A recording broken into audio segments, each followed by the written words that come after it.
Good chilly morning. This morning we're sitting out here in my garden because we just got seeds. It's the middle of February. We got our seeds over the last week or so, and probably could have ordered a little bit earlier than that, but was still kind of organizing what I already had. Now, the other thing we did this last weekend was it was warm enough where I could actually take my chicken compost from last year and spread it on this bed in front of me. So this bed in front of me is actually ready to plant when it gets warm enough. Little early right now, except for the plants that are extremely cold hardy. So we just got our seed deliveries, and I also purchased a new way of storing them. This actually, I think, is the best method yet. I got these plastic bins that are actually made for pictures, 4x6 picture boxes in here. And basically, you take them out. They are the perfect size for your seeds. So I will link these down below. I just got them from Amazon, so I do have an affiliate link with them down below. And what I did was I got the ones that came in color, just because then I actually got a 2-pack as well. So comes with a variety of colors in them for each one, but I sorted them so one box are my warm colors and one box has my cool colors in it. So I am keeping my warm color boxes for my warm weather plants and my cool color boxes for my cool weather plants. The other thing that happened is I ordered a whole bunch of seeds. First of all, you don't have to get whole new sets of seeds every year. So I went through what I had left from last year. I chucked some of the really old ones. You can actually potentially use the old ones in like an extra bed you have. So that is a possibility. Just mix them up and see what sprouts if they're really old seeds. So basically things over 5 years old, some of them will still sprout. But I did sort for my newest ones to be in these bins, and these are the ones I really want to pay attention to when I'm starting. I sourced my seeds from a variety of places. Now, traditionally, I have used MI Gardener, and which actually is local for me. They do ship across the country, but I'm in Michigan, so it's kind of nice to have a local source sometimes, because if those seeds are harvested from plants grown in your area, they're probably a little more hardy to your area. Now, a lot of seed companies will source from a variety of locations, though. So just because the company's in your area doesn't necessarily mean that those seeds were grown, the plants that those seeds came from were grown in your area. But another company I definitely do like to buy almost every year from is Baker Creek. And I do have a couple other places I'll get stuff from. I will get some things from Johnny Seeds. I will occasionally get them from our feed store, has some on hand. Our, even your grocery store often will have some select variety of seeds, not a huge variety. So if you're short on something, if the companies that you normally use are selling out, which they have had a tendency to do these last few years, if you're not really on top of getting your seeds in January, you might want to get most of your seeds from the companies you like, but then keep a list of the ones they ran out of so you could go source them from other locations, and that is fine. A company that I just started ordering from this year is the Living Seed Company. We're going to try them out. I do like their packets because they do give a lot of information on their package as far as, is it best to direct sow? How long does it take to germinate? What type of soil, light, plant size, seed depth, all that, seed spacing, and including some growing tips. I do have an affiliate link this year and a discount code for them. So I'll link those down below. You can use those if you still need to buy some seeds.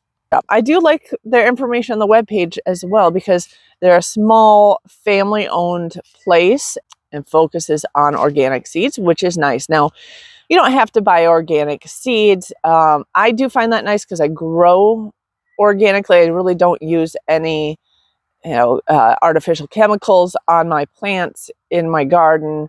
So to have seeds that come from organic plants, it just makes them more likely to be more hardy to that growing style. I'm not worried about chemicals being on my seeds because that would be such a tiny amount. And by the time it gets to the piece of the plant that you're eating, it's tiny. We're not talking about anything I'm worried about anyway. Sourcing from organically grown plants means that those plants are used to growing the organic way. So I find that that is actually probably better.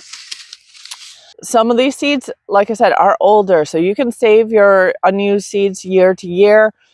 Some of these seeds are from this year. Some of the seeds I have are saved from my own plants. So if you're talking about, okay, you're just starting out in gardening, you want to know, do you buy seeds? Do you buy plants? And if you're just starting out, you don't have saved seeds, but you can start thinking about which plants you can save seeds from for next year. For most of my plants, I do buy seeds and start from seed. Now, originally, when I was just starting out gardening, I was starting in an apartment with pots on a balcony. So I was on the 8th floor overlooking New York City. So in that situation, I actually bought plants to start because I didn't really have that much space.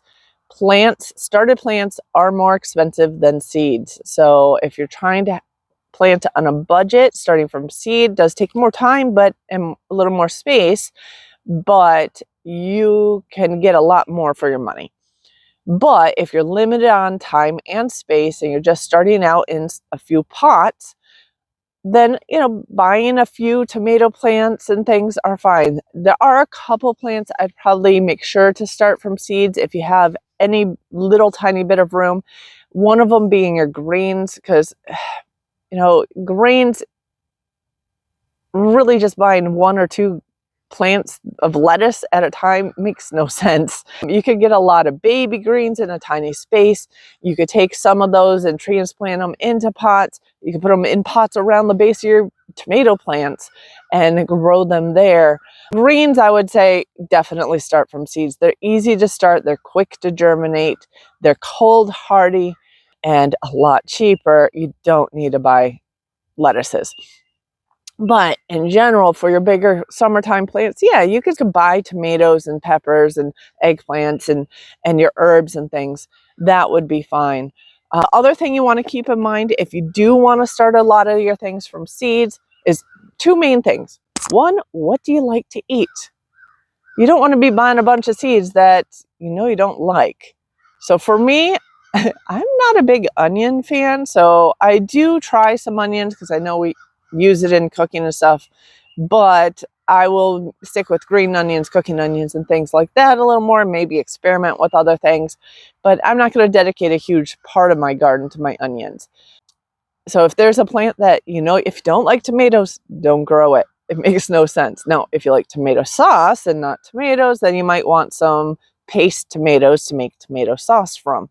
But in general, start with what you like.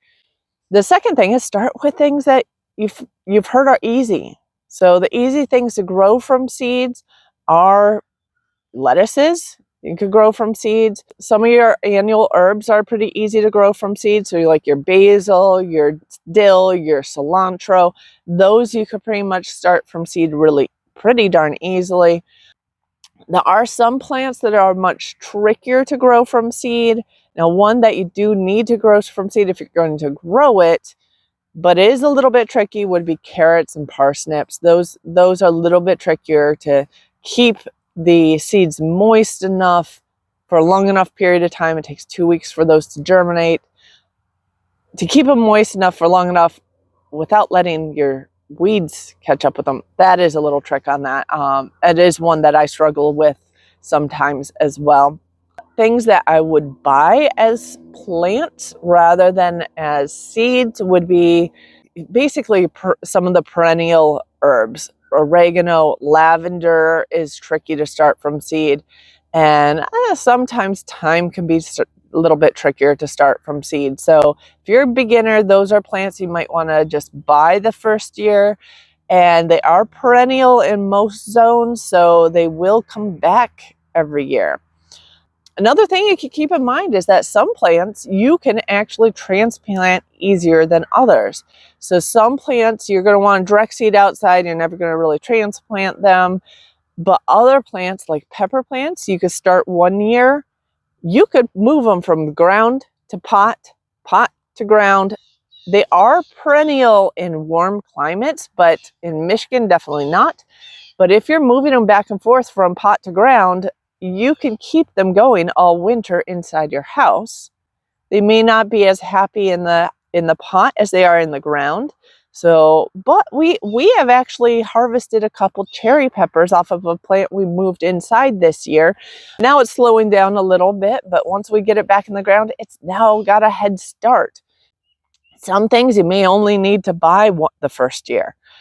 Other perennials will be that same way. There are some perennial kales that you might be able to grow and buy just 1 year and keep growing, and split and keep growing. Now, if you are going to start from seed, you want to make sure you do have a cool, dry place that's dark that you want to store them. So I like these because they are keeping them dry. They're very actually triple protected because they have the packets, the small bins and the big bins that they're in. So they're cool, dark, and dry, have a cool room to keep them in. And so they'll store quite a while. So you do not have to go by the date on the seeds. Now, the stores can only sell the seeds the year that they're dated, but you can keep them and keep growing them after that date. There's only a few of the plants that will not survive. Some of the alliums might be a little bit lower germination, second or third year, maybe carrots and such. But many of these plants you'll at least get some germination out of those seeds in subsequent years. So because of that, keep your old seeds. Another thing you could keep in mind, so you don't have to buy your seeds every year, is you can save some seeds. You could save seeds from tomatoes and peppers. Now, peppers might cross-pollinate. Tomatoes are actually pretty easy to make sure you get it from the same plant because it will self-fertilize. You can put a little bag over it so bees going from plant to plant don't cross-fertilize them. But if you put a bag over the ones you want to save, you could do that. Or you could just play Russian roulette and save seeds and see what you get the next year. That can be kind of fun too. Squashes and cucumbers, if you let them ripen to the hard shell stage, you can save those seeds, dry them out, and use them next year and grow some more. Some of the feed corn or popcorn you may be able to dry out and use those seeds again.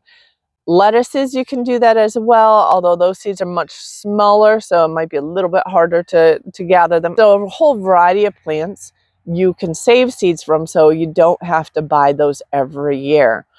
Other plants might self-seed and grow back the next year. So we have had a variety of things that will come back. We had tomatillos and ground cherries, and our mustard greens often will self-seed and grow back the next year. So those you don't necessarily have to buy every year. That can save you a load of money if you want to start saving seeds. So saving seeds on purpose, I would start with the ones that have bigger seeds. The tomatoes and peppers and your cucumbers and squash are probably some of the easier ones to gather those seeds from. But you could try with a variety of things and experiment. Have fun with it. Now, every year is going to be different, whether you get a late frost, early frost, and killing things off that you weren't expecting.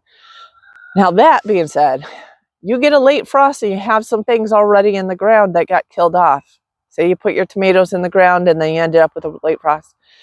Your backup plan can be growing plants from a nursery. So you don't necessarily have to grow all your plants from seed. Your nursery plants can actually be your backup plan, or if you have extra ones in pots, you plant half of them out, you keep some to the side in a warm place so that if you do get a late frost, you have a backup plan. Now, if you have some favorite seed companies that you like to use, or some favorite types of things you like to grow, or certain seeds that you like to save and grow from year to year yourself, please feel free to comment that down below. I think we can all benefit from learning from each other. I do have a video that's more about motivation for growing your own food, that is about knowing your why and why we use permaculture. I'm going to link that here at the end, and we'll put in a pinned comment down below. So if you want to go ahead and check that out, we'll link it here, and we'll see you with our next video.